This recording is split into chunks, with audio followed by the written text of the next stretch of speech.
Thank you. Good evening.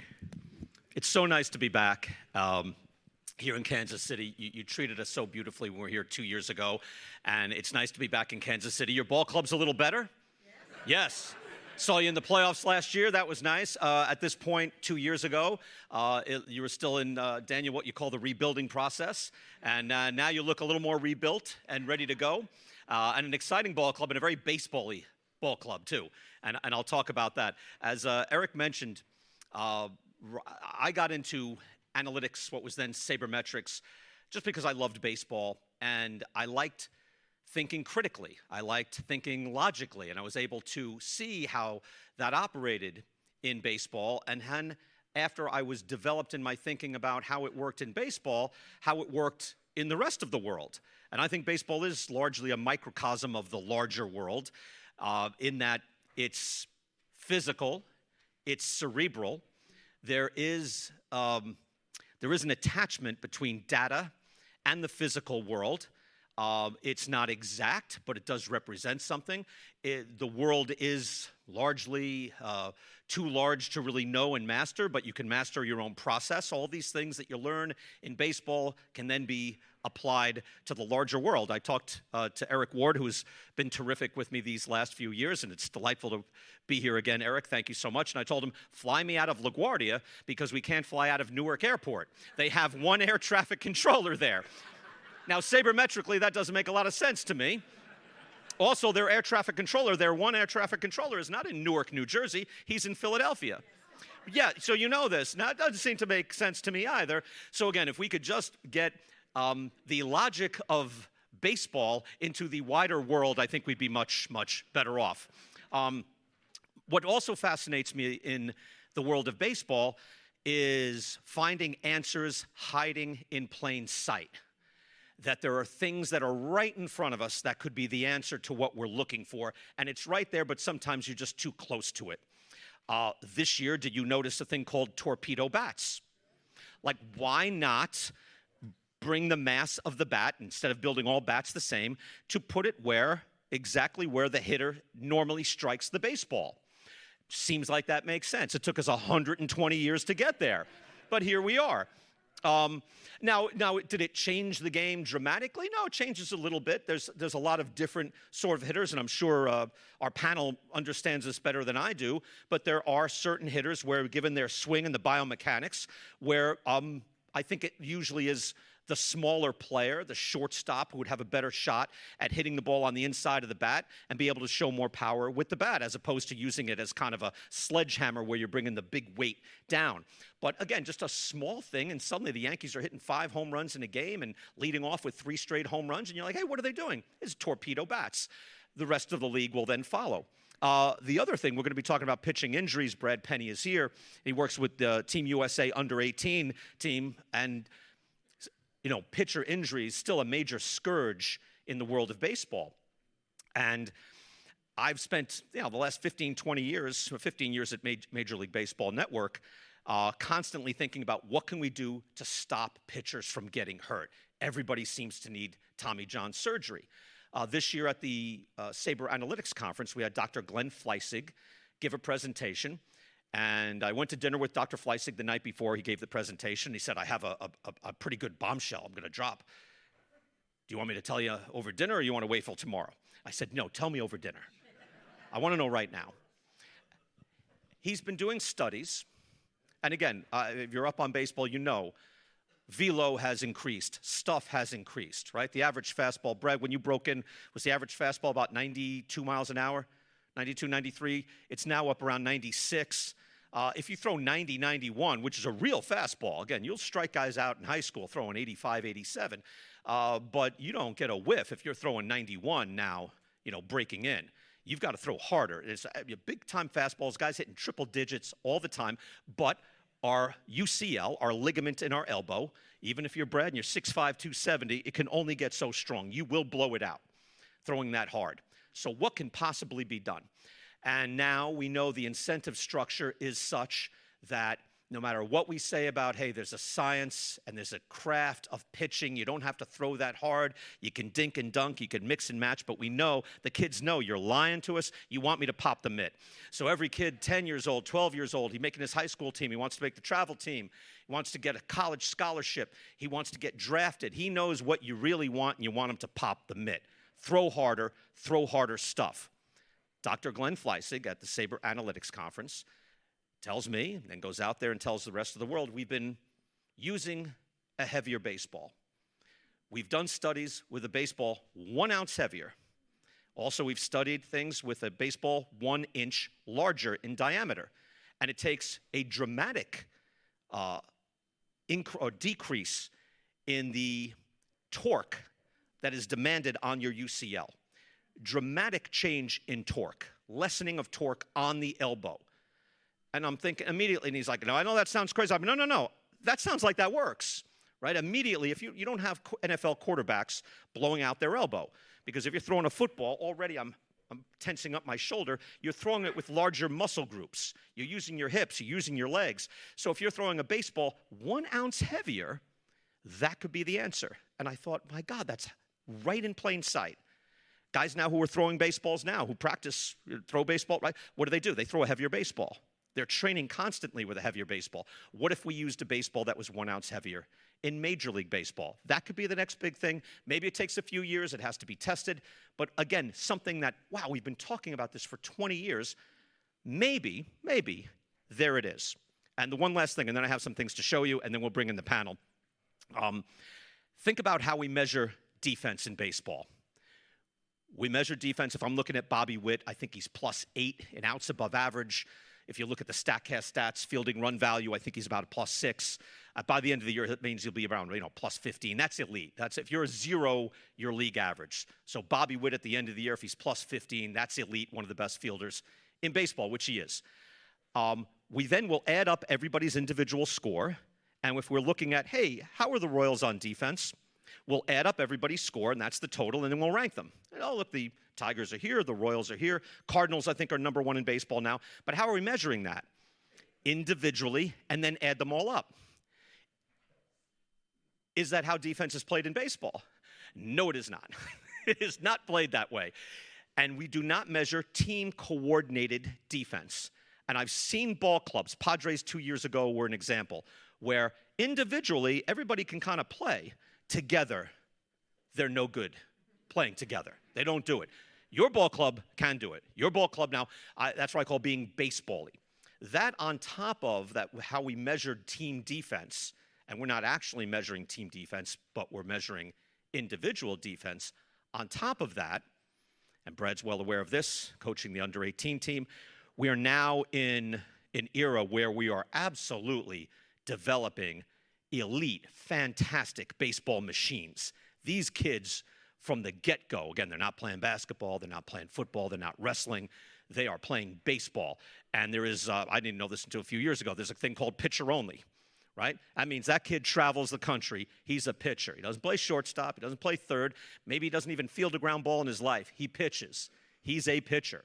So we have this era of specialization, that on top of the incentive structure that I just mentioned, where what are we measuring, what are we incentivizing? What we're incentivizing is pop the mitt, throw hard, hit hard. Exit velocity off the bat is what we're measuring. So again, human beings react to incentives. What do they really want? They want to be promoted. They want to get a better job. They want to get on better teams. What are they going to do? They're going to react to these incentives, and they're going to become these showcase ball players. That doesn't mean they know how to play. That means they know how to throw and they know how to hit. And they can hit hard. When you look out on the field, I'm always looking for the next competitive advantage. I think it's the kids that know how to play baseball. Now, you might not be able to get that kid. Now, we all know, like, if there's a 6'5" kid throwing 93 on a high school team, and then you have your typical 5'10" shortstop, the 5'10" shortstop might be the best player on the team, and everybody knows it. That kid can play. He's our best player. Who's going to go through the minors and maybe make the majors? It's the 6'5" pitcher who's popping the mid at 95 miles an hour. There must be a way of finding these baseball-y players, baseball awareness. that we can find and then make better teams. And again, you'll see it with the Royals. I have a few clips. I have a segment that I call on MLB Now. MLB Now is on 11 a.m. Monday through Friday here in your town. We call it the show for the thinking fan. I hope you get to watch it. On every show, thank you very much. There's the guy that watches it. And my wife watches once in a while. She's back there, honey. Thank you. We found him. There he is. He says, who watches your show? I said, this guy. I started doing these plays because I wanted to reward heads-up play, baseball awareness, baseball-y skills. And actually this year, the Chicago Cubs under Craig Counsell started running for his team in their team meetings, Basebally Plays. So the Cubs are doing Basebally Plays. We do Basebally Plays every day. Do you want to see a segment? All right. I have an example here. Here are the Basebally Plays, the month of April. Baseball awareness plays, just where players are showing their acumen on the field, being heads up, being aware of the situation, and then making things happen. Go ahead, fellas, you can roll it. These are the Basebally Plays that we had from April. Here are Basebally Plays of the month. First of all, here's Dansby Swanson. This is in the 9th inning. 4-3 Cubs, 2 outs. Can't go to first, can't go to second. He's got a guy at third. That's the end of the ball game. That ends the ball game. Again, not a shock, right? Dansby Swanson, shortstop for the Cubs, signed a big, like $170 million contract. He's a baseball-y player. He's heads up. By the way, the same players will show up on these plays day after day. The guys who are doing baseball-y plays, the guys who are doing unbaseball-y plays. I think I have mostly the positive stuff here. Here's Jose Siri of the Mets. On third, 1 out. Bouncer to the pitcher, Spencer Arrighetti. Takes his time a little too much, right? Siri breaks, and he scores from third. Too much speed. Reminiscent of Eric Hosmer, right?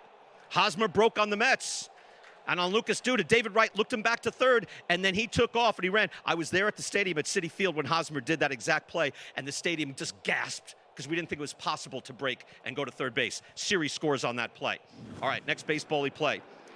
I love this. It's a good organizational habit that pays off. Ground ball. Catcher is covering. Look, Alejandro Kirk is there. Not only does he back it up, he gets Ryan O'Hearn after he made the turn to second, and he throws him out. See, now how many times do you think Alejandro Kirk, in all of his gear, has to lug his big self up and run up that line? But there it pays off, and he also gets the out. Not just backs it up, but gets the out. It's like a double bonus. All right, so here's Jarren Duran of the Red Sox. Base hit, that's a single to right field, except he's like, get out of my way. That's not a single. This is actually a double. Running hard all the way. By the way, a lot of times we don't see Major League players running hard all the way. Here's a base hit to George Springer. George is getting a little old, but right in his face, Jarren Duran is on second base. That's another weak single. That's now a double. It's a ringing double. Wait, we're not done. The same, what did I say? The same guys keep showing up on these plays. Here's Jarren Duran. He's on third base, and he's stealing home. Look at the jump. Look at the lead that he gets. Again, now he's sensing this. Every second, he's sensing, and he takes off. Left-handed pitcher, but how beautiful is that? And of course, a gorgeous slide that he comes in here. All right, defensively, guys whose heads are in the game. Phillies and Braves. Watch the third baseman, Alec Boehm. This is a 7-5 game in the 8th. Deflects the ball. Trey Turner makes it and goes back to Boehm at third base. Now, I want you to watch Alec Boehm's eyes. He misses the play, but he stays in the play. Look at his eyes, looking back at Boehm. He looks back at Turner. He knows the ball can come back to him. He's aware of the situation. He knows the play. He stays in the play. It's a beautiful play. Coordinated team defense. How about this? Yankees and Rays. I'm not big on hot dog plays. I prefer the steak to the sizzle, but hey, why not? That's Junior Caminero. Junior Caminero, by the way, that was the fastest way to get that ball to second base. So it's not a hot dog play. He flips it. I think this is Brandon Lau, and Lau completes a double play. They overturned that, by the way. They said safe. No, overturned. He was actually out. That's a double play. It's a heads-up play. It was the best way to make that play. You know, you try to teach that, you just can't. You got to have reps in the field. They have to have millions of reps. Now, I mentioned that some players keep, showing up. Stephen Kwan, stealing third, makes the read, speed, spatial awareness, perfect execution on the slide. Look at him take off. He takes a second where he looks to see, where's the ball, where's the ball? You see him hesitate? He's making a read. He hesitated for a second, and then he bolts, and he's in. And of course, how's his slide? Is it good? His slide is good. It's beautiful. Of course, he's Stephen Kwan. He's a baseball-y player. Comes in. The Guardians are on these plays a lot. I want a new stat that's relay plays above average. Watch this ball. This ball is to the wall on Cleveland. Nolan Jones, one of the strongest arms in the majors, to Gabriel Arias. Watch Arias up and firing. competitive fire. We need to start measuring that. Throws the guy out easily. So now watch the relay. So relay play, you'll see Arias wanders out. He knows Nolan Jones has a strong arm. And then at the last second, watch him just inch up. We're going to circle him here. He just inches up a little. He's like, let me make myself a little more available to this throw. Moves up, almost imperceptible, chest high, throws to the plate, and they get the out. Up and firing. Just a beautiful play. And Cleveland is on these plays an awful lot. More Guardians here. I mentioned the same players keep showing up. Here's Stephen Kwan in left field. Now, not only is Ty France not stretching this into a double, but our same guy, Gabriel Arias, is going to eliminate him at first base. Yeah. So that's true. Not only does he not get to... Now, there's Arias, too. You see him back up, take 2 steps, because he saw the ball is going to hop. I don't want to get a bad hop up at my chest. I'm going to get a good hop that I can handle. You don't even see it until you see him back up and you watch it again and again. But a nice baseball-y play. All right, Mariners and Marlins. I've seen this twice this year. Looks fluky, but clubs are practicing this. J.P. Crawford, Dylan Moore, they get the out. The Dodgers have practiced this in spring training. This very play, I saw the Dodgers do it with Mookie Betts, because the shortstop is sometimes in position where he can't make the play, but his second baseman is there. And he gets the play. All right, there's some baseball-y plays right there. You want to see some Royals baseball-y plays? Let's see some Royals baseball-y plays. Let's do it. Oh, first, this is Manny Machado. One last one. Gabriel Arias, who's normally baseball-y, like he makes the mistake of trying to help Machado and actually puts his arms on Machado. Machado flops, kind of like a soccer player. Watch him. And you know what? Machado's getting a double play. Arias is out, and they're calling obstruction, and the runner on second is out as well. Has the wherewithal to say, I can't throw this ball, but if you're putting your arms on me, I'm going down. And he flops. Machado is a heads-up player. All right, Kansas City Royals plays. We have a bunch of them here. Now, Royals are a baseball-y club. Their offense is at a certain level. They're not very robust at the moment. Maybe you bring up Jack Caglione, you will be, but right now you're scratching for runs. But the Royals know how to scratch for runs. Kyle Isbell with the bunt. Beautifully done. Beautifully executed. Isbell there. Runner is safe. That's an insurance run. Look, it's not an accident. You know, Michael Garcia breaking. He waits for contact. That's important. Like, he waits for contact, and then he goes from there. Trail runner, by the way, gets to third. Everybody moves up. Everybody's safe. Later in the inning, this is the same ball game, Royals and the Orioles. Now it's 5-2 at this point. They're loaded up. Here's Vinny Pasquantino. Puts this into right field. Again, it was first and second. You know who's on first base? Bobby Witt. You know who's scoring? Bobby Witt.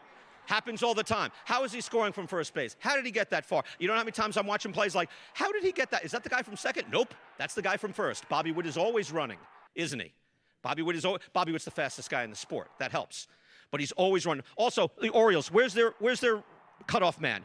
They have nobody. There's nobody filling the gap. Nobody coming in. Not very baseball. And by the way, the Orioles fired their manager this year. They're not very baseball. They make a lot of mistakes defensively. All right, we keep going. Kyle Isbell is up again. 8th inning, up 1-0 man on third. They're bunting. They get the man in again. Clearly, Isbell can bunt, right? Brings it up, drags it nicely. I mean, it's just beautiful. And the runner waits. So if it's a pop-up, right, that's a dangerous play. If it's a pop-up, then you could have a double play. But you wait for the contact, and then you go. And then from here, here's Salvador Perez. That's a beautiful play. Sees the runner looming there, throws him out. Michael Garcia, good tag. But watch this again. Conversely, the runner at third jumps to get out of the way. Don't jump to get out of the way of a thrown ball. Let the ball hit you and go into the outfield. Not very baseball-y. Garcia, nice play, making the tag. But don't get out of the way of the ball. It's a batted ball you have to get out of the way of, right? If you know the game, you know that happens. Here's another one. Here's Daniel Lynch. Watch this. Pasquantino makes a nice play. Vinny with a good play. But Daniel Lynch, looks, suddenly he's there at first base for the double play. Again, watch Lynch. He suddenly realizes, wait, I'm still involved in this play. Let me get to first. Not for the runner at first, but the runner who breaks off first. And then he gets back and he gets the out. There we go. I love those plays. Do you like those plays? I think there's got to be some sort of incentive system there for guys, and there's a way of doing it where you reward baseball awareness and baseball-y plays, because I don't even know. I'll ask Daniel this. I don't know, like, what is that worth? Every relay play is usually worth a run, not a theoretical run, an actual run that is scoring. We talk about theoretical runs, run value.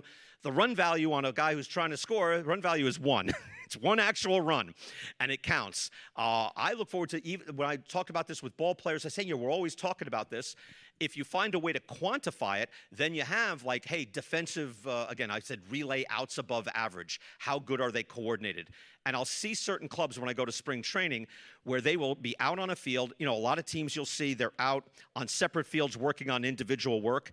And then there are other teams that will have their starters on the field and they'll spend hours there, hours working on these plays.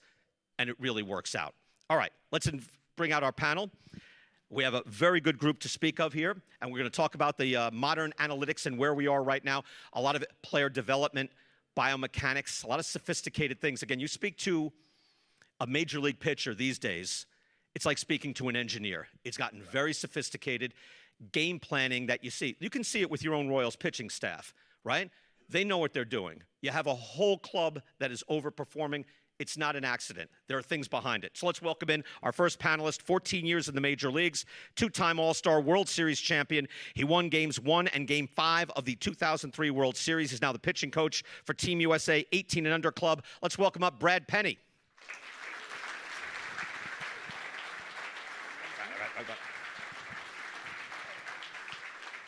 Our next panelist is with Hawkeye, that supplies the Stackcast data on all sports, but also on baseball.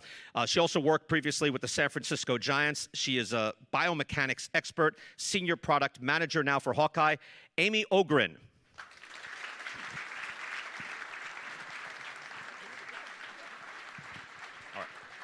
And he was part of our panel 2 years ago. He is the assistant GM. He's a PhD, quantitative analysis, research and development, assistant GM of the Kansas City Royals. Let's welcome up Daniel Mack.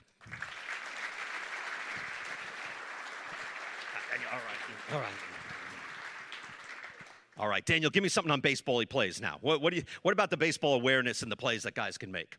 Well, I think that goes to the point about the relays, right? I think a lot of times we see a relay work and you're like, that is incredible. The precision, the throws, the tag. But what we don't realize is when they take so much precision for that to happen. Sometimes when the ball just gets thrown back into second base, it was millimeters between it becoming a really cool relay throw and just a safety throw to keep the runners from advancing. Is there a way of measuring that, quantifying that, figuring out, like, getting a larger pile of data, or is there value in doing that? Well, I mean, thanks to folks like the people at Hawkeye, I think the fact that we are tracking where the players are, where the ball is, where the runners are, it gives us the opportunity to know what could be, and that allows us to measure what we expect might happen when you look at the sheer quantity of plays that happen at the major league level, and you say, well, we should expect that to happen. It didn't, so it's probably a 2/10 of a run that got lost, or that play happened and we didn't expect it to happen, and that's why Bobby's so awesome. Right. And Amy, I know you played softball, and you also bring all this quantitative analysis to baseball. But even in our conversation prior, there's something about what's your competitive fire, kind of what we used to call grit and guts, and getting things done, and then being able to measure it and what's valuable. On which part of that? Sorry. Yeah, what do you see as far as trying to measure things that are out on the field now, if it's defensively, if Torpedo bats, the new developments as far as what's out there? Yeah, we have the ability to measure just about every ounce of performance. What we chatted about at lunch today was what the areas like these Basebally Plays, how do we measure some of those baseball awareness type of things? And I think to Daniel's point, like the relay, for example, is something that we can get there, is quantifying the relays. I know, and a lot of your work is also, we were talking about pitchers being engineers, and biomechanics is your field now in measuring pronation, right? So where are we with that now, as far as like, is a specific, especially with pitching, where we are specifically? Yeah, it is a science at this point. So I have my master's in sports performance with my research in biomechanics, and I often tell people, so when I came into the field of baseball, I was working for the Giants, I knew just about nothing about baseball. So I had 2 years with the Giants where I'd now say that I have my master's in baseball pitching. I'm learning how to read movement graphs and be able to classify what type of pitch it was just by looking at a movement graph. In terms of the supination and pronation bias, these are things that are hiding in plain sight for us. I can easily categorize now if there's a guy who has a supination bias. If he has a supination bias, his arsenal is now only going to be slider curves. We're not even going to try to teach him a changeup. Supination bias, explain that. Supination bias, so the supination of your forearm versus pronation of your forearm. If you're supinated, you're going to be able to get around the ball a bit better, get on the side of the ball a bit better, which is then going to lead to the pitch curves and motions that we want to see for sliders and curveballs. Okay, we'll dig into that. First, Brad, from your vantage point as a coach, seeing the elite, you're seeing the elite kids, you're seeing Team USA. What do you see as far as the showcase skills and the ability to, play baseball? You were talking about that. It's great to listen to about the, the baseball savvy player. And we call him the glue. I mean, we need that guy. Team USA, we got 2 weeks to form a team, make them perform at the highest level possible. We're playing the best in every country. So we need that glue guy. But there is a lot of rawness in the game today because they are chasing velocity and they are chasing their value in the home run. I mean, that's what they're taught. They're doing 2-inning stints as a pitcher and coming up and seeing how far they can hit the ball. Every time they step on a mound, they're getting measured. They don't have the luxury to come out and warm up. And, I think we were talking about the injury stuff back there too, and I don't know that we'll ever have an answer, to be honest with you, because just like, what is that kid doing in the off season? Yeah. We can't be with them 24 hours a day. So, Right. I mean, I don't know that we'll ever have an answer, and I think there are several people trying to find that answer, and we're going to get to the best possible spot we can. But, I love hearing you talk about that baseball savvy player because we find 2 or 3 guys every year that aren't even on the top 50 list that make our team. Right, okay. So, and what are they doing? Helping us win. Yeah, but you're right. There's like a lot of little things that They're doing everything right. that add up to that. It's funny. I know, Daniel, like this, that was kind of the way baseball was viewed, and it was like, yeah, grit and guts, they're great, but is he getting on base, right? But now that we know the value of getting on base, and we know the run values, and we know, what's essentially important, right? And that's usually striking guys out and hitting home runs. Now, there's that great part of baseball that was the old school that has value, right? How do you view it, given that your team is kind of a fielding and a running team? Well, I think, especially from a data perspective, we've gotten used to taking that for granted as just the general volatility of the game, right? And so if you are focused on an on-base built team and you are focusing on the best stuff to strike guys out, you start to say, okay, well, the defense, yeah, it'll be there, but we can't really figure that out from season to season. Now we're able to take that one step further in, or another step further in with base running, to figure out which of these guys add another advantage when they do get on base. Because you're still going to need guys that hit for average. You're still going to have power first guys that may not be able to get on base. And so understanding how the rest of that team has to function in order to pull as many runs in as possible is tremendous. Brad, you broke in 2000 as a major 2000, leaguer. yeah. How different is the game now? Ton different. I mean, Yeah.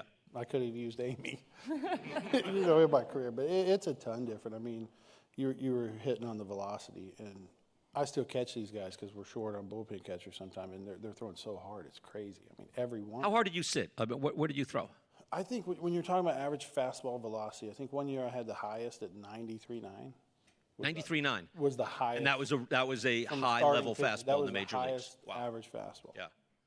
And now everyone, I mean, you throw 93, I'm like, it's kind of slow, right? Right. Today's right. it really is. I mean, Right. But no, these kids come out. We've got you get the best from every state or several from a lot of Texas and California guys. But it's incredible to see, like you talk about it. It is a baseball machine. I mean, these guys step on the mound, and every one of them I watch, I'm like, man, he might start the gold medal game. That's what I'm thinking in my head. And then the next guy gets up, and it's him too. It's like, man, it's a real easy job that I have. Right. You just got to you forget they're high school kids. I mean, Right. they are so good. You forget they're high school kids, and you just got to tell them how good they are. Well, part of the evolution and revolution of the game too, and Amy, you're right in it, is pitch shaping, pitch developing. Guys come up with new pitches. Guys know the repertoire, the sequencing. Where are we now as far as the sophistication of major league pitching? We are at the cream of the crop. We are at the top right now. The technology that we have available to us is immense. We are able to completely shapeshift people's, like transform variables of what we see with the pitchers today. It's almost getting to a point where, I mean, I think we have gotten there. It's just pitching is just going doo, doo, doo, doo, doo, doo, doo, and then the hitters are just trying to come in and how can we gain some competitive advantage? But then all of a sudden, there goes the pitchers do, do, do, do, up the chain. So yeah, we're at the peak. It's the cream of the crop right now. So you're working with, you did this a lot with the Giants, right? In developing a pitcher will have maybe, let's say you have a guy who has 2 pitches. Let's give him another pitch. Yes. How does that work?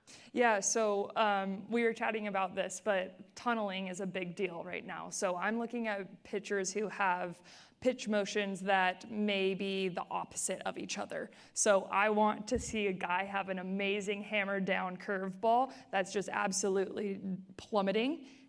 And I want to see a 4-seam fastball that's absolutely running, running up in the zone. So what you see from a hitter's perspective is the ball is coming at me at this time, and then all of a sudden, right, one up, one down. Exactly. Yeah. So that's what I'm looking to also develop that. So if I see a guy who's supination bias, I'm looking to develop some of these things. I'm saying if it's supinated like this, so that's a sweeper, right? Yeah. That's what's kind of taken over the game. You probably, like Brad, used your own coaches and your own inner computer to know what pitches worked with each other, right? But now it's at a level where you know specifically. I would have loved to have seen, we always try to throw everything out of the same slot and have it on the same angle and everything. Right. And to be able to see that it's invaluable. It's crazy. I mean, to me, that I wish that I could have seen that, when I was pitching.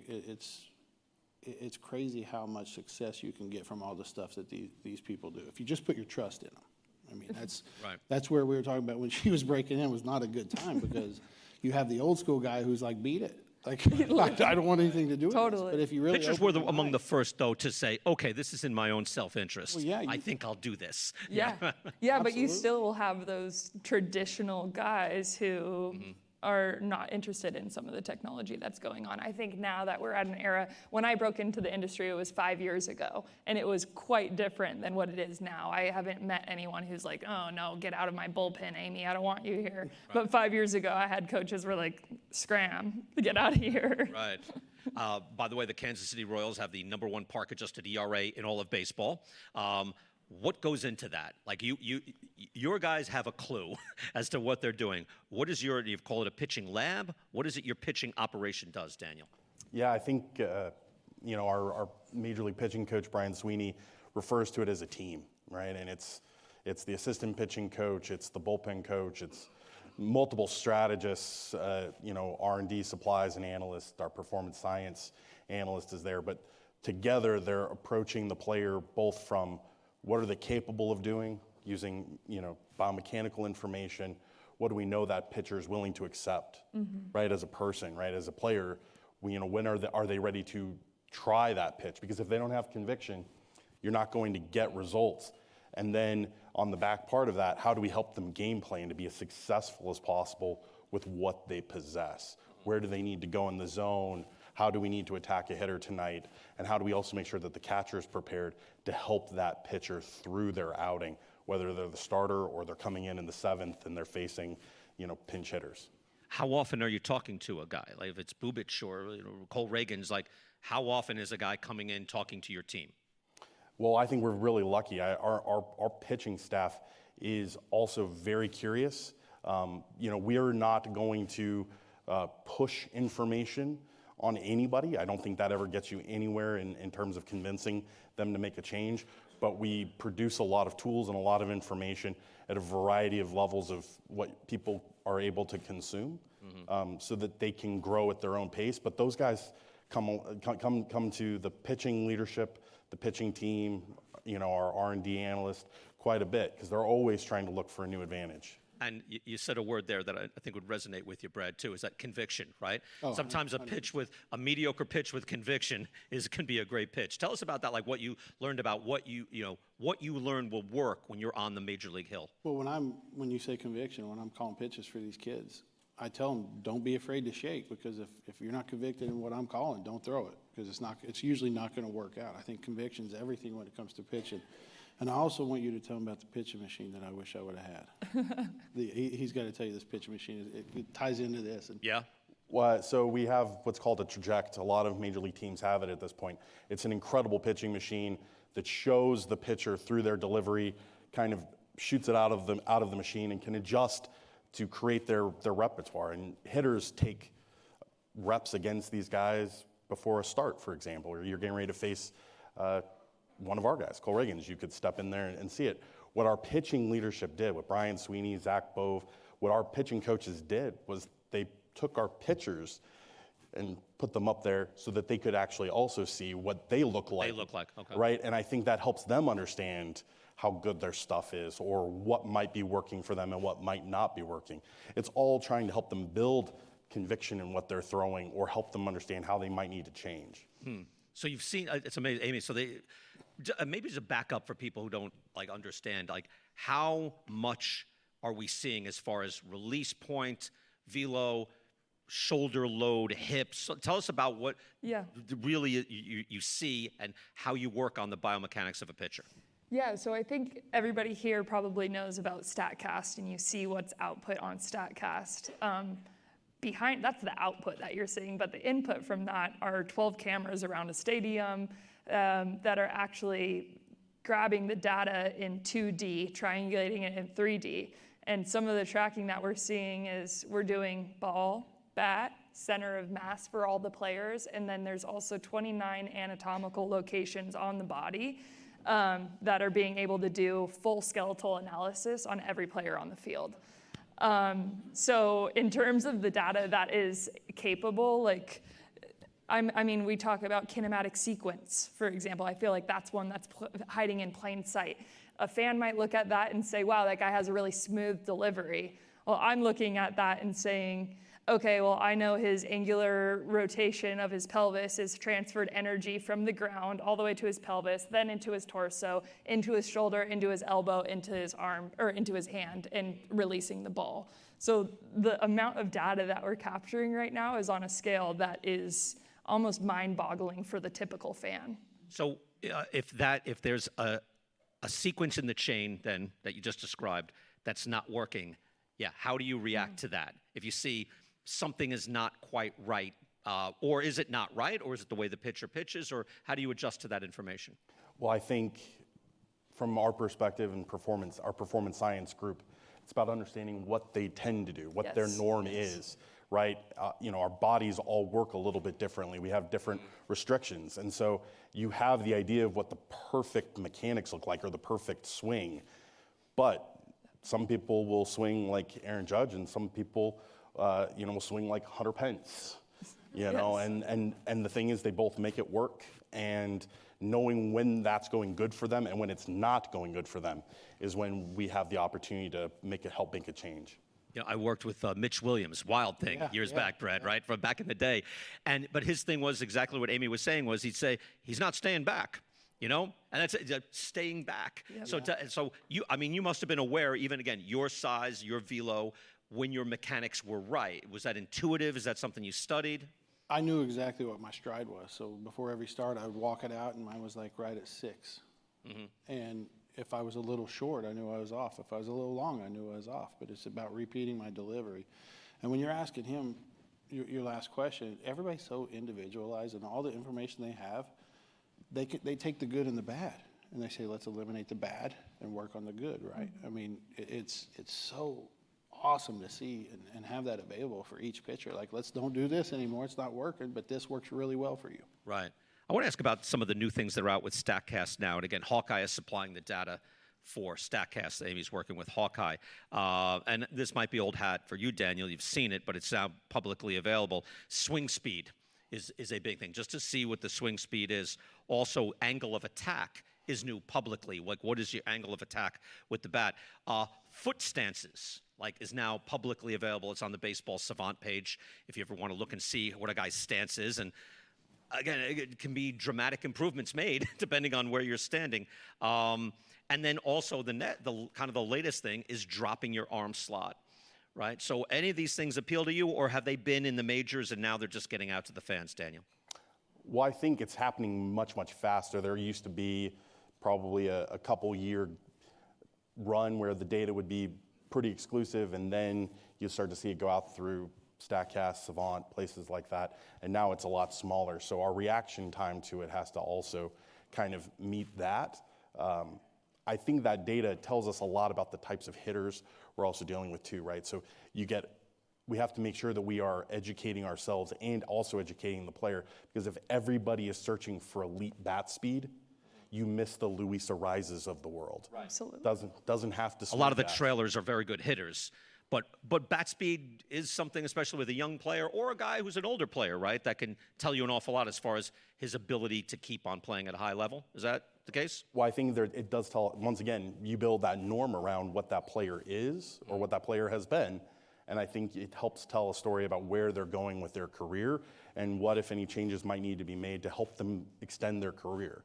And extending the careers of good players is how you can continue to win games on the margins. I know I saw in bat speed, it's also the largest increase in bat speed in the middle. And suddenly I saw Pete Alonso of the Mets in the middle of that. And it told me something. I don't know what it told me, but it told me something, right? Like, so he's not the fastest from ear to ear, but he accelerates the fastest in the zone. What does that tell us? Well, I have a theory, but I think wanna you hear probably, I feel like I might be on the clock a little bit with you to my left. I think what we're learning a lot there is in the kinematic sequence of a player. I know You were on it. getting warmer, is that we figure out a little bit about how that player is able to get to that top bat speed or that top acceleration of the bat, and where then they make contact in that space is how we also know that, if you catch it out here, you've had a longer time for your bat to keep accelerating. That also helps that bat speed, which helps you bring force to the baseball. Okay, go ahead. That's pretty spot on. That was good. I was gonna talk about the kinematic sequence right now. So when I look at bat speed, to me that is an output.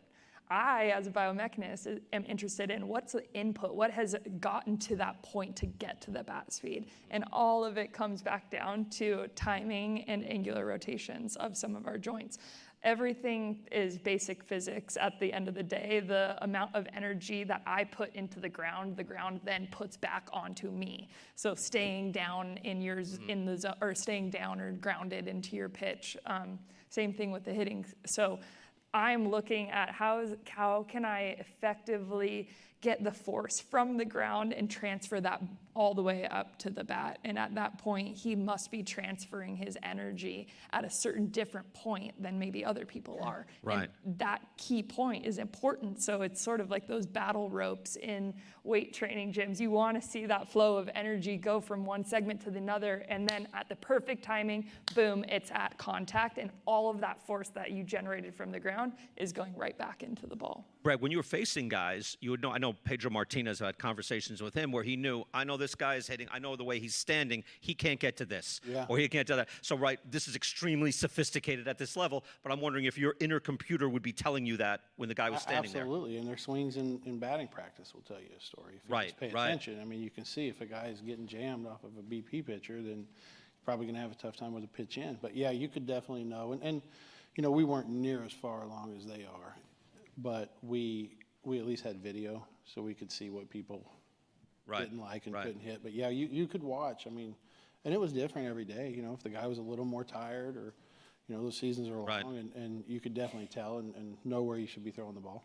What do you find useful now from, again, you were pitching, and you were at the Dodgers in 2007 was your big year, right? 6 and 7. Right, so you were, you're with a sophisticated club, obviously the World Series champion club. What do you find now would be most useful, either to you or to the kids, the elite kids that you're coaching?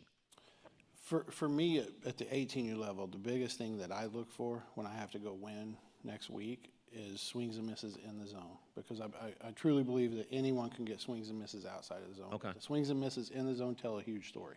I mean, it obviously adds up with the analytics to it. You go look on paper, and of course they're the ones that have the highest spin rate on every pitch. But as far as like the tunneling stuff, I really wish I could have, or hit against myself. If I could have stood in against myself and actually seen what my ball was doing, I'm positive I would have been a more effective pitcher. Did you ever, this? It almost got out of my head here, but if you ever saw Sean Manaea, remember Sean Manaea was with the Padres, with the A's, and He had like an ERA over 5. He was getting lit up. Goes to the Mets, drops his arm slot to here, and he's almost untouchable. And I know, like, facing you is already uncomfortable, but I imagine facing you, dropping your arm down, I'm really uncomfortable. Do you ever play with your arm slot? A little bit towards the end. You know what I would do in games, in big games, I didn't do it a ton, but I was a first base side pitcher for most of my career. Okay. And why is that? More command. I think it's less stress on my arm if this is a fastball away as opposed to this. Okay. And just so to you work weren't that coming way was across a much right-hander easier. to make him uncomfortable. You were standing on the other side, Right. so you could but dart it in. with 2 strikes in a big situation, I would move to the other side. Oh, okay. And almost every time I did that, if I knew the hitter, they were like, what did you do different? And it was literally that much of a different release point for them. It was not different for me. But not one time did that get hit. Not one time what? Did that pitch get hit Really? when I would scoot over? Oh, that's nasty what you did, yeah. I mean, I'm just thinking about standing up there and like, okay, I know I'm already dealing with 94 miles an hour, but it's coming in here, and it's only 2 strikes, and now he's standing over here. I Yeah. don't like that and they at don't, all, right? they don't Yeah. notice it. But then I went over there permanently, and they hit it all the time. I'm like, yeah, Really? Okay. let's get back over Just there. when you think you have it figured out. Yeah. I mean, think about like again, there's a way of developing it, but there's also like, I don't know if it's game theory, competitive fire, all melding into you figured out something that worked. That's fascinating. I mean, I think we know that we have to package a lot of different components there in game theory or sequence of pitches. I think there's a lot of things in there for us in terms of how you attack a hitter, which, just continues to pile on to the hitters in the league. Have you found the arm slot thing is sweeping through the league? I've heard there's a lot of that where, again, you're not going to mess with an elite guy. A lot of your guys are elite. But if you have someone who's somewhere in the middle, maybe you could tinker with coming down here. Because, again, just to illustrate, if you bring the ball down here, the hitter's more uncomfortable. And you've seen with Sean Manaea, when he changes speeds and throws his changeup, you cannot adjust to that. Have you tinkered with that? We have, and real quick hit on Sean Manaea, Royals drafted player and helped us get Ben Zobrist for the 2015 World Series. Oh, okay. There you go. So just to bring it all back together in case you're doing the immaculate grid tonight. But the other part of that, I think, is there's the angle coming through the zone vertically, one coming horizontally.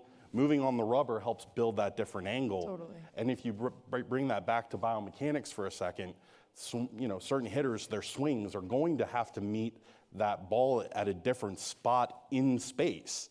So if you come from a different angle, if he moves over and doesn't even have to drop his slot, he's produced a different angle in which that ball is entering the zone. And for a lot of hitters, especially if they've been getting comfortable trying to take swings against him when he's at the first base side, he's radically changed what they have to do with their body just to get into a good spot to hit. Amy, have you seen that at all? Is that something because you talk to all teams, right? Right, and that's actually pretty interesting because I have not heard about changing the arm slot. And I think from a biomechanist 5 years ago when I was with the Giants, we would probably say don't do that from an injury perspective. Mm-hmm. But I have not seen that from a performance perspective, but it does make sense. If we're able to adjust the angle of where we're coming in from, we're going to give the hitter a different view. So it makes sense. I think the problem with that is they got to struggle before you change their arm angle, right? Like you're not going to have a successful pitcher and just you're not going to mess with it. Yeah, Manaea was struggling, and he said he watched a Chris Sale start, and he said, I want to pitch like Chris Sale. I think I'll try that. Not a bad one to pitch like. Right, and then all of a sudden guys are just lunging at the ball. I'm wondering, too, here's something else I just want to get to at the youth level. I know I've heard guys who are coaching say, like, now the players know, like, if you were hitting and you went 0 for 4, you wouldn't be saying, yeah, but I hit the ball real hard. You just went 0 for 4. Now, guys will go 0 for 4, and they'll come back and they'll be telling you the exit velo. And I've had coaches say, we'd like you to get a hit once in a while. You hit the ball hard. Yes, you did, but get a hit. How do you balance that when you're coaching kids coming up? I mean, I believe if you're hitting the ball hard enough, you're going to be fine. I mean, you're not just going to hit into outs every time. And, Barry Bonds, I used to talk to him a little bit towards the end for him. And he would always tell me, once I hit the ball, my job's over with. I can't control. I can only worry about what I can control. And if I keep hitting the ball hard enough, one, it's going to affect the pitcher, which it did. I mean, if he hits a missile, you're it's he hit it hard, no matter if we caught it or not. Yep.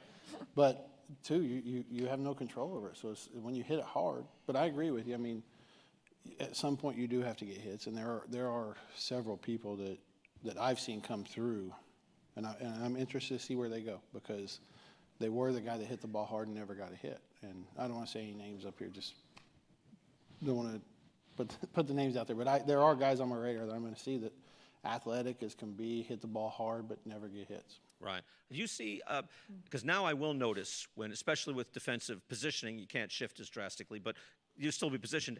And I'll see a guy hit one the other way or hit to a hole, and I'm like, oh, he meant to do that. Like, how do you find that line between we want maximum exit velo, we want launch, we want barrels, we want 98 miles an hour at a certain angle, yet if there's 2 outs and there's a man on third, we really want a fly ball, or we really want a ball hit the other way. Do you balance that? Do you get into that? Well, I think we do want to look at particularly kind of things like bat speed, because once again, a slower bat speed, while may not be ideal for making incredibly hard amounts of contact, there is an opportunity for them to be able to maybe stay in the zone longer, and that does allow them to go the other way. You can have a more complete hitter when they have the ability to make that kind of adjustment as well. So can we coach that? I think you'd be afraid that you would coach the bat speed out of a power hitter in order to turn them into that, and how often do they need to are they in that RISP sort of situation? But really, it's more, do we know when we've got the type of hitter that has the ability to potentially take a little bit off in order to put themselves to go the other way? Great example for that for us is Freddie Fermin, our backup catcher in the Tampa series. Worked really hard on working the other way. He's got a swing that allows him to do that, and it turns him into a really effective hitter with men on. Amy, what have you seen as far as bat speed? Anything that fascinates you? Or I think I would rather choose a hitter that has high contact. Give me a hitter that has high contact right now, because I can start training velocity. I can start training power, is how I think of that. You can't really performance develop right now, not that we've seen, to get a guy to hit contact. Like, you can sort of do some like virtual reality things and things of that nature, but it's easier for me to put a guy through a neuromuscular training intervention and build bat speed than it is to bring somebody in and make them contact the ball. Really? Okay. Because that was the thought too, and just to put it in other terms, like usually if a guy doesn't have a high walk rate, he's not going to develop it. Like nobody ever walks off the island, they would say. Like if you've developed a certain thing, if you have that plate discipline or not, is that still the case, or can you? Because I didn't realize that. Can you build contact or plate discipline for a guy who is far along in the in the food chain? I'd be interested. Well, I think I look at it a little bit like a pie.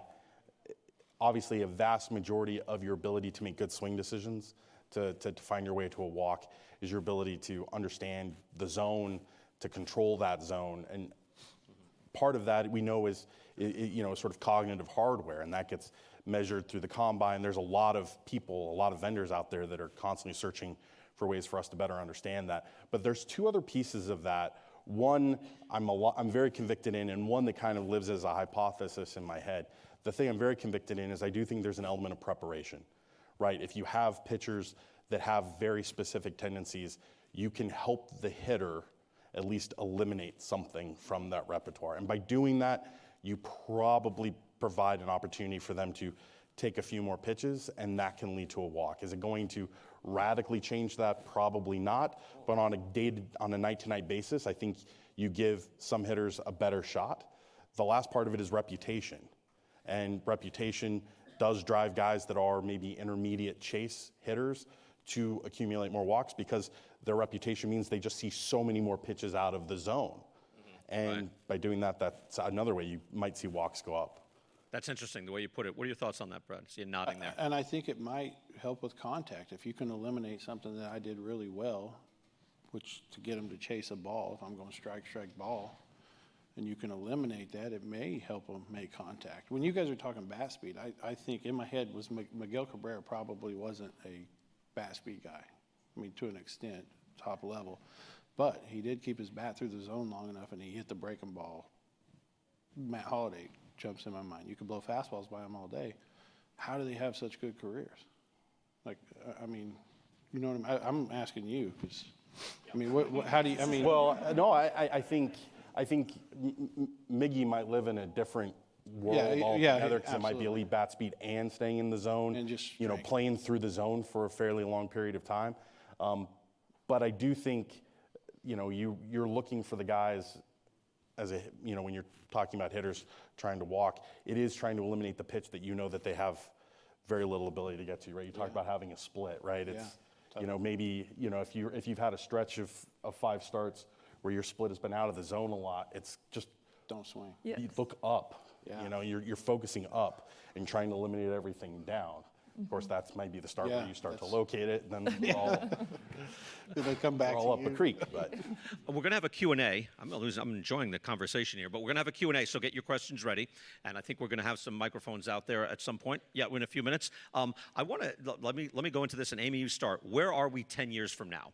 Like, what are we talking about then? So I actually watched the conversation that you guys had 2 years ago, and you mentioned that it's going to be, how do we get the data downstream? How do we get this to all of the minor leagues? How do we get it to the collegiate world? How do we get it to the international world? We are pretty much on that page already. So in 10 years from now, I think you're going to see the markerless motion capture industry. So the fact that I'm talking about the 29 skeletal points, we'll be going to a new thing called mesh tracking, where I can actually identify every single point on the body as a mesh. Instead of just say, this is Daniel's joint center at his elbow, I can now quantify the outside of his skin. Something like that is already being worked on. Predictive analytics, so same exact thing, you're gonna get data in-game on biomechanics, and it's going to tell you the probability of this person potentially, having too high of elbow valgus torque, and then take it a step further to say, this is what you need to do in rehab with this person to reduce that elbow valgus torque and actually start prescribing some of those movements. Can we tell in real time? Here's another question. Just can we now tell in real time when the pitcher is fatiguing, when he's either reaching for velo or when the spin is down, the velo is down? Are we better at that now, telling when a pitcher, hey, it's time to get him out, it's about to go? Maybe say he's even pitching 6 shutout innings, and then suddenly you see a couple of markers. Are we there now doing that? From a biomechanical perspective, we're not really allowed to even look at that data in game. So that's probably still a bridge too far. But I do think there are teams looking at banks of monitors and telling them things. They're not supposed to be doing that? Well, are they also banging on a trash can? But it wasn't, for the record, it was not that club. Okay. Not that I know what club he's talking about. Yeah. But I do think we can look at a lot of pitch characteristics in game that can give us insight into the consistency of the pitcher fading, and that is a pretty good definition of fatigue. And then from game to game, I think load management, performance science components are vastly, in a great spot to help us know how to manage pitcher workloads. I would figure that's like the first thing you'd want, right, Brad, is to know not just know he's having success, but he's had it, like knowing what that point is. I get to have these teams. When we're doing these trials, it's 80 of our own players, so I do get that in game, and it's kind of where the two worlds collide, because it's the eye test. Right. You go to the paper, and that confirms what you're seeing, and it's usually breaking ball spin goes first, spin rate, then velocity goes down on your fastball. Really? And Okay. then commands in there pretty much the whole time. Because I've had, again, going back to Wild thing, Mitch Williams, he'd say, you got to get him out now. And I'd say, he's still throwing 94. And he would say, but how's he getting it? Right? And so, like, if you're suddenly you're reaching back for it and that sort of thing. So the breaking ball is what to look for fatigue. See, Well, that's we learned something here. typically, not always, but typically, percentage-wise, that's what I see first, is the spin rate drops on the breaking ball. And Okay. The Fascinating. command, All right. when you start reaching back, trying to keep your velocity, because the kids usually have a radar gun to look at. Yeah. They see it's going down, so what do? The first thing they do is try to overthrow and Yeah. They Okay. lose command. Daniel, where are we in 10 years? What are we looking at? I think one of the pieces, because of the vast improvements we're making in the biomechanical space and understanding it at a much younger age, is I think we will be able to train players just generally better. And I think even to the point in which we might be able to help level the playing field, in terms of hitters being able to attack pitchers a little bit better. Because I think we'll know a little bit more about how we're matching guys up. Okay. 10 years from now, Brad, where do you think we're looking at? I mean, I honestly have no idea. It's crazy how far. I never would have said we would have got to this point. Right. It happens fast. So I don't It's know. I mean, accelerating. when is? Yep. Are they going to be able to measure the mentality of a player at some point? I mean, I would be interested in that because I like to sit down and kind of get to know the kid and you know, I always love that strong mentality, and usually that eye test will give you that too. But I just wonder if that's somewhere we're going. Right. It's so specific, but you just did a widening of the lens of can you do any type of test to test a kid's ability to learn, right? Yeah. Can we figure out, because that's a big part, right? Even though a guy gets to the majors, his ability to learn, right, his pitch sequencing, his reliability, and all that is a big part of success. Are we anywhere near that?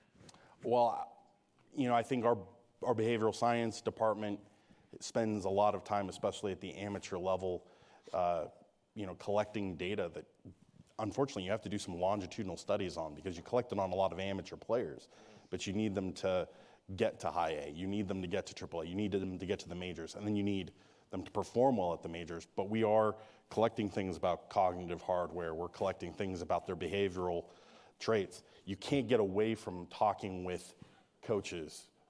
You know, the scout is still incredibly important in that space and understanding some of the makeup of the player that you're not going to get through a standardized test. But we are collecting enough of that data, and we have very intelligent people working with that data that I think we'll be able to draw some conclusions primarily based around how well they handle failure, right? Because coming back to it, teaching a player a new pitch or helping a hitter change their mechanics and having them have conviction in it is their ability to be resilient in the face of failure, and the sport is filled with that. I just think, correct me if I'm wrong, like these days, it's more important than ever, like to be able to study your own work, right? So the ability to learn is probably more important than ever now, right? Absolutely. I think it also goes back to the people who are teaching them. It's our ability to be able to relay this information that's digestible to the common folk. I think, it's not only on the player, but yes, the player needs to check their homework. They need to go back and they need to review their film and they need to review their data. And it's just becoming part of their nature. Like you said, they're running off the mound to go see what the iPad is saying. Like, I would figure you'd recognize a good student, right, Brad? You see, like, I like this kid's constantly studying his work. Absolutely, and you can see the guy who, after he loses, the guy that it drives. I mean, there's a difference in the player that cares more than the other player, and you can absolutely see that. It's funny how often on our Basebally Plays, I'll say that. I'm like when you saw Alec Boehm or other players, and they'll say, that guy cares. Yeah. It's funny, I watched, in New York, I'll watch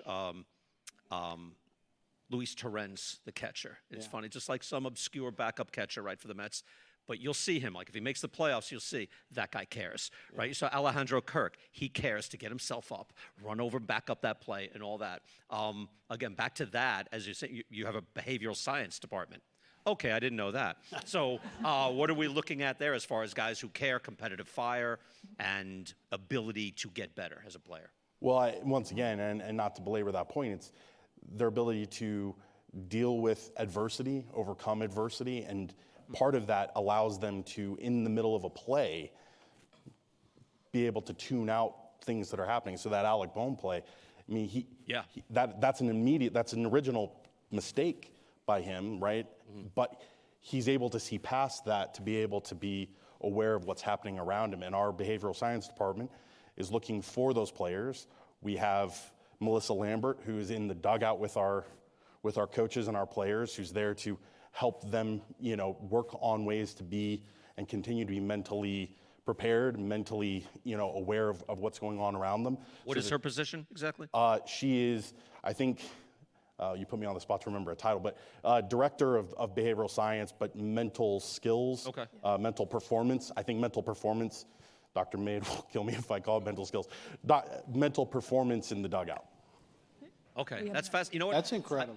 Yeah, that is. I wish, as you know, what leaps to mind. Do any of you remember it was one of the circus catches of the year, Dalton Varsho of the Blue Jays. He's in center field. He falls down, and it's almost like the Moneyball clip. You guys watch Moneyball, the movie? Like, he falls down as it was Dalton Varsho, who's a superior fielder. He's one of the best fielders in baseball, but he is going. He's just off the injured list, just off the IL. First game back, he's backing up in center field, and actually, as he twisted, because it's his first game back, and he probably got all crossed up, he falls down. And as he falls down, it's like all your worst nightmares are coming true. Like, it's embarrassing. This is a disaster. But because he's Dalton Varsho, he looked back up, stuck his glove up, and caught the ball. You can YouTube it now and see if you can find it. If I had it, I'd show it to you. But that's what I mean, like, right, mid-play, this is awful what's happening to me. Can you recover mid-play? That's just stuck into my head. Yeah, and I think our job in that department when it comes to that face-to-face with our players, and we have personnel in that group that also works at the minor league level, is to help our players build strategies that allow them from game to game, play to play, remain connected to the game, and that allows them to perform at a higher level. That's our belief. Excellent. We'll have some time for some Q&A. Eric is here, so if we have some questions, if you want to raise your hand, and you guys can ask a question for our panel and give you a few minutes. I see some hands up over there. Yeah, heads up. We're going to turn on the lights, so get ready for that. Brace yourselves. Raise your hand. I'll start up front here and work my way back. And just hold the microphone close to your mouth. Thank you. This is a great discussion, but this question is a little bit off topic. Banana ball is sweeping the country, filling stadiums all over the United States, and selling out stadiums. Does Savannah Bananas you're talking about? Yes. Okay. Yes. Does the MLB have anything to learn from banana ball? Yeah, well, I think it's instructive that baseball should be fun, right? And that it can be fun. It's a serious game, but I don't know. I haven't seen it in person. I've seen it on video, and it's good to have fun. It should be a fun game. You should love the game of baseball. Right. Have you seen it? I just took my kids when they were here. Okay. It's more of a show, I would say. It's entertainment. The players are good, and it doesn't sell without actual good baseball players on the field. But I mean, the kids love it. I think one of the best things that they've done. I was talking. Oscar's in here somewhere. He's my neighbor, but he when you catch a ball as a fan, the hitter's out. It's incredible. Oh, really? Yeah. So That's not a bad idea. so Incentivizes the fans to be better. Yeah. everyone's focused. Everyone's watching the Thought game. of that. They didn't even do that in like 1870. Yeah. That's all right. So good. That's helpful. Yes. All right, we have a question up front here. Amy, you really pointed out, I think everybody's aware of it. The pitching is improved so much. The problem is it's getting to the point where the fans are getting bored because the games are 1-0, 2-1, so forth. Yeah. I guess the me. question I have is this is on the hitting side, because I see this too, where it's not only on the pitching side, but they look at when you hit the ball, what's the velocity of the ball, what's your power. Do you think these hitting coaches are going in the wrong direction and maybe go back to more contact, where you see like a Pete Rose? He didn't have a lot of power, Yeah. but he knew how to hit the ball and he made contact. Yeah. And I guess, do you ever think hitting's going to ever catch up, or are we going to be looking at 2-1 games, and the problem is you're going to see the fans drop off? Yeah, I think that has been a massive question for baseball in general, especially from the viewership level. I'm, as a product manager, not only looking at the game from a team's lens, but also through a fan engagement lens. And I probably am of the old school thought process that I like contact. I want to go to a baseball game and I want to see hits and I want contact. And so, yeah, it might be an unpopular opinion for somebody like me sitting on this stage saying that, but I definitely think that hitting with the technology that we have available today, pitching is going to continue to go like this. And inversely, it's going to force hitters to also get better, right? So, yeah, I think that the technology out there will help those two worlds collide. Steve, we ran a full screen 2 days ago on MLB Now. The Royals' problem is that, well, you're not hitting, right? But the problem is you're pitching really well and you're fielding really well. So you actually have the lowest runs per game by a combined unit, the lowest run scoring games in the history of the DH era, right? Because your pitching is so good. So yeah, there's some good news and there's some bad news. There are answers to this though, just like Dr. Fleissig mentioned, a heavier ball will not travel as far. So a lot of these things, and if all you do is deaden the baseball a little bit, reduce the home run rate, get it back to say 1986 levels, 1992 levels, teams will be incentivized to play more of the Cleveland Guardian style, or what would be a Royal style too, where, hey, you know what? Bunting and getting one run is now more important. If there's 4 home runs per game, the bunting getting one run, you'll get wiped out by the team that hits that second home run. So I think there are things baseball can do, including, and it could be ratcheting up the humidor, adding some weight to the ball, or in the future, maybe it's the near future, that ball is 1 ounce heavier. Home runs go down. Your big guys you don't want to make it so no home runs are being hit, but just ratchet it down a little bit, and that will incentivize teams. The ecosystem will adjust, right, and play more small ball. How much of this is launch angle? Like for me, I'm watching swings, and I'm thinking if I just elevate the ball, it's Right. going to be harder for them to make good contact. I mean, I don't know. I don't know the answer. Well, that's what I think you mentioned early, right? What's the incentive system? I mean, Launch I would angle, rather face blast the Adam ball. Dunn than Tony Gwynn, Right. especially in a tough situation. Well, definitely, I think teams have chased power. They've chased exit velocity, usually at the cost of swing and miss as well, and that Right. coincides with the pitcher stuff improving in general. Going to a style that is that way, I think, can be more action-oriented. I think the 3-run homer at one point was considered a very popular thing. I think the league probably wanted to chase that, and now, like a lot of things, and with the sport in general, you see everything sort of comes back to the origin. Yeah, I know the game can change. I thought of Paul Molitor too, and that's a new thing with the attack angle. That right, Paul Molitor. You imagine his swing. You said Pete Rose, but just chopping to the ball and hitting it. He came up in a low-run scoring environment, so that will, that's more incentivized. But the game can change. Yes. All right, we have a question over here. Tom, I'll get to you. Thank you. At the Royal Stadium in the right field, right there, there's a scoreboard up there that shows horizontal and vertical drop. Seth Lugo came up there. He had a 19-inch horizontal like this, 16-inch drop. Is that accurate? Amy, I have someone to answer that. Yes. Is that accurate? Yeah, so our system is tracking the ball optically, and we're measuring the trajectory over time. So that's called your induced vertical break and horizontal break. So 19 and 16 is not uncommon. That is a really good metric. Yeah, same thing with 21 inches of vertical rise on a fastball. So that's Tom. That's Tom Watson. Oh. Say hello to Tom Watson. Yay!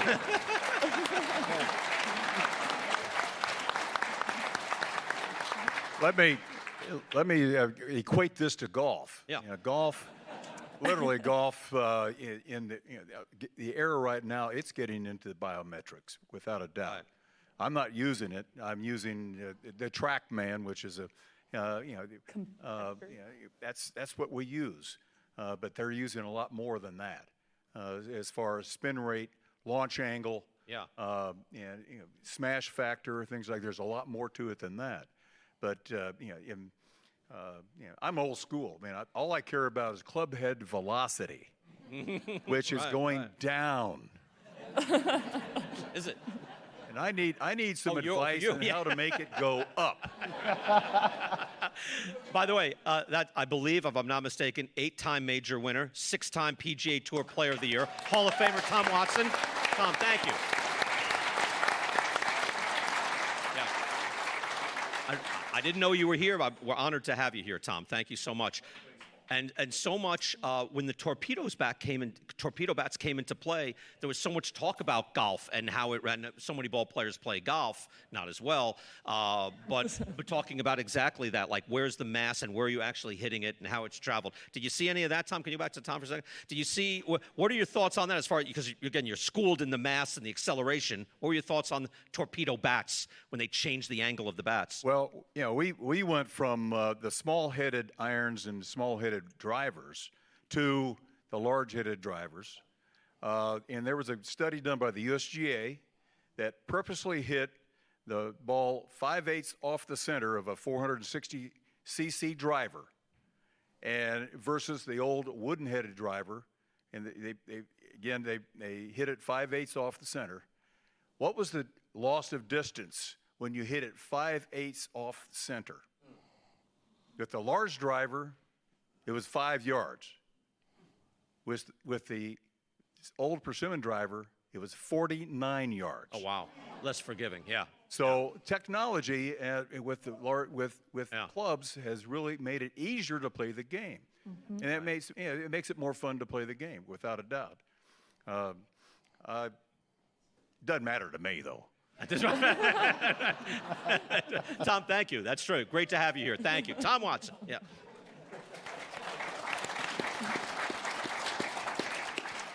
Right, we have a question up front here. I will duck under the cameras here. A question, a comment, but 65 years ago, I followed the Baltimore Orioles, and we had a pitcher named Hoyt Wilhelm, who had a lot of movement on his pitch, and he had a catcher named Gus Durandos, who had a catcher's mitt that was the size of a very large trash can top, and took things by storm for a while. But then, as you all are pointing out,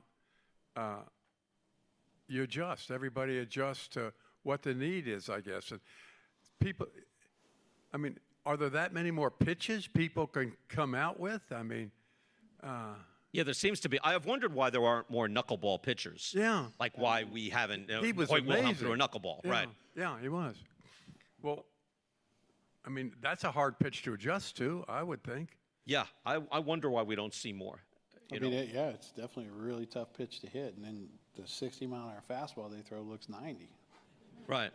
And clearly he's one of the greatest pitchers of all time. But I've been thinking, like, is there anything new under the sun? I know a lot of, like, John Smoltz and Al Leiter were like, there's no such thing as a sweeper. And it's like, well, there's kind of a new pitch. The ghost fork. Are there new pitches? Are these pitches actually doing different shapes now? Have you seen the corkscrew pitch? Who throws a corkscrew? I don't know, but I saw it. Like, I didn't know if it was fake news on social media. I have not. I mean, I think we're seeing a lot of different grips that are coming about now, right? I think because of the supination bias, I think because of the way the body moves, we know that there's certain, to get a pitcher with that to throw something that looks or moves like a changeup, we spend a lot of time worrying about what that grip might need to look like so that they can throw it the way they normally would to get that kind of action. When you have a grip that moves that way but doesn't have the traditional, pronation piece, it gets a new name. And if you throw it really well, you get to be the one that names it. That's so true. We all kind of run to figure that out. That's a good question, though. Yes. All right, we're back here on your left. All right, my question has to do with youth baseball. So we talk a lot about how these kids are being told, they got to pop the mitt, and you're not getting looked at until you're hitting your 90s and things like that. Are we at a point these days where we never will see another Greg Maddux? Or are the people that are looking at it and assessing these kids that they don't get to see that kid that has that control and that mentality on the mound to be able to give up a home run for a game that's later in the future? Have we lost that art because we're just going after the kid that's throwing the hardest? I'll say this. There's a misconception about Greg Maddux. As a young pitcher, Maddux threw mid-90s, and at that time, that was really hard. And he became what he was later in his career when he had to. And they can tell you this, I don't think if you're going to come out throwing 88, you're going to get looked at like the other kids. I mean, it's just the reality of today's game, and I don't necessarily love that because some of my best pitchers have been guys throwing 88. And fortunately for me, I don't have to take these kids off draftability. I take them off pitchability, and we've got to go compete against Japan, who plays the old school type of baseball, and we've got to throw strikes. We can't have extra base runners. So I do think that if a kid is coming up throwing 88, there's a lot of things to factor in. Size, what was he throwing the previous year? But, he's not going to get the same chance as the 98. What do you make of that, Daniel? Because it's a very important question. Well, I do think this is where the sort of the art of scouting and the data science piece have to come together in a really poetic way, right? To know that someone that's throwing 88 has the ability to command at 92, we're not asking them to reach, incredible heights anymore. We're asking them to continue to grow, train, and focus. And if they sign with a professional team, that's what they're asked to do. Noah Cameron last night's, pitched a great game, and he's 91, 92. Yeah, there's a 94 in there every once in a while. Probably wasn't throwing that hard when he was in high school. Had to go the college route. That might be part of it too. But I do think this is where, sitting in that draft room, listening to our scouts project on players, seeing what the data is telling us what they are right now, gives us an idea of where the risk and the upside is. And especially for a team like us, we need to take some of that risk. That's how we hit on those guys. I would think even if, Amy, if the velo isn't there, you mention, horizontal drop and vertical and all. Exactly. Like this is now, you say, okay, what this kid is doing is working, right? Yeah, I was trying to think of this from a biomechanics standpoint. And right now, biomechanics is still very big in baseball. But when you go to the draft room, it's probably going to be dominated by more of your traditional analytics, velos, stuff like that. But once we start getting into the future, we can actually start seeing trends over time of take the best pitchers that you've seen, and you can start seeing what their movement capabilities and profiles actually are. And then we can start forecasting on the biomechanics side to say, this guy has that movement profile, but it just hasn't peaked yet. But he might have something, but I don't think that has, we're in the draft room, but we're not given that same weight, I would say, as probably again, Daniel. Now, once you get out of, you get into the 5th, 6th, 7th round, that's fascinating. Those I would start listening to more, what is his chain saying, or what is the movement saying? I think that the biomechanists now are these new future Moneyball people. We are the new money balls that are sitting at this table that are like, oh no, there's something going on here, and people are like, okay, Amy, go, yeah, maybe, Right. But yeah. First round, it's like, I want 99 in the first round. Okay, now we're in the 8th Now round. You want to check a lot of boxes. You understand that if you're going to invest in someone, it's going to be harder to invest in the kid throwing 88 than the kid throwing 98, because with what he has to offer analytic-wise, he feels like he could make this 99 more complete pitcher, right? Right. That's a good question. Where are we, Eric? All right, let's do, we're a little past our time here. Let's do just a couple more questions. I can go stick around for a few minutes after the program. We have where is it? Patrick, a virtual attendee, asked, how much do you depend on AI to pursue this line of research? Ooh, AI. You can start there. Where are we going with that? So computer vision and machine learning is the basis behind all of our technology that we have available right now. So every single stat and metric that you are seeing is produced from a machine learning and a computer vision model. In terms of this next step in baseball, this predictive analytics, AI is going to be used day in and day out. We have a thing right now internally called Hawk AI that we're working on globally. So I look forward to that. Yeah, there you go. But yeah, what about in your? Well, I would say that the academic in me hears AI and goes, well, that is machine learning. It's data mining. Yes. We do a lot of that. It's very important to a research and development department. When we talk about AI in the sort of the pop culture realm, right, we're talking about the ChatGPTs and Claudes of the world. that value to us is coming from our ability to apply it across a lot of text data.